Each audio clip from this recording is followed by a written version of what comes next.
Hello guys, അപ്പോൾ എല്ലാവരും എന്ത് പറയുന്നു? ഉറക്കത്തിൽ നിന്ന് എഴുന്നേറ്റിട്ടുള്ള ഡയറക്റ്റ് ലുക്കാണ് കേട്ടോ. അപ്പോൾ നല്ല രീതിയിൽ നേരം വെളുത്തിട്ടുണ്ട്. ഇപ്പോൾ 8 മണി എന്തോ ആയിട്ടുണ്ട്. നമുക്കിന്ന് 8 to 9 ക്ലാസ് ഇല്ലായിരുന്നു. അപ്പോൾ അത്രയും നേരം കുറച്ച് നേരം കിടന്നുറങ്ങി. പിന്നെ കട്ടിലിൻ്റെയൊക്കെ കോലം കണ്ടോ ഗൈസ്? ഇപ്പോൾ ഈ ബെഡിൻ്റെ ഒരു മാസ ട്രാൻസ്ഫോർമേഷൻ കാണാം. അപ്പോൾ ഞാൻ എഴുന്നേറ്റിട്ട് ആദ്യം ചെയ്യുന്ന പരിപാടി അതാണ്. ഇതൊക്കെ വിരിച്ചൊന്ന് സെറ്റാക്കും. അതിൻ്റെ ടെഡി ബിയർ ആണ് കേട്ടോ. ആ ടീഷർട്ട് അതിൻ്റെ കൂടെ ഉള്ളതാണോ എന്നൊക്കെ കുറച്ച് പേര് ചോദിച്ചിട്ടുണ്ടായിരുന്നു. അല്ലടാ, ഞാൻ സെപ്പറേറ്റ് മേടിച്ചിട്ട് ക്യൂട്ടായിട്ടിരിക്കാൻ വേണ്ടിയിട്ട് ഇട്ട് കൊടുത്തതാണ്. പ്രേമലും ഇൻസ്പയർഡായിട്ട് മേടിച്ച ഇതാണ് കേട്ടോ, ടോയാണ് കേട്ടോ, യൂണിക്കോണാണത്. നമ്മൾ ജസ്റ്റ് ഇങ്ങനെ ബാക്കിൽ ഓൺ ചെയ്യണം. ഓൺ ചെയ്തിട്ട് ബ്ലൂ പീസിൽ എവിടെയെങ്കിലുമൊക്കെ ഒന്ന് ടാപ്പ് ചെയ്ത് കൊടുക്കുമ്പോഴത്തേക്കും കളർ ഇങ്ങനെ മാറിക്കൊണ്ടേയിരിക്കും. നമ്മൾ കുറച്ച് നേരം ഇങ്ങനെ മാറ്റിക്കൊണ്ടിരിക്കുമ്പോൾ പിന്നെ അത് തന്നെ ഇരുന്ന് കളർ മാറാൻ തുടങ്ങും. ഇതുപോലെ തന്നെ കളർ മാറാൻ തുടങ്ങും.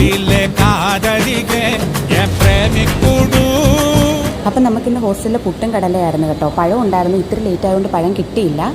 അപ്പോൾ എന്തായാലും റെഡിയായി. Of two college. Bye bye.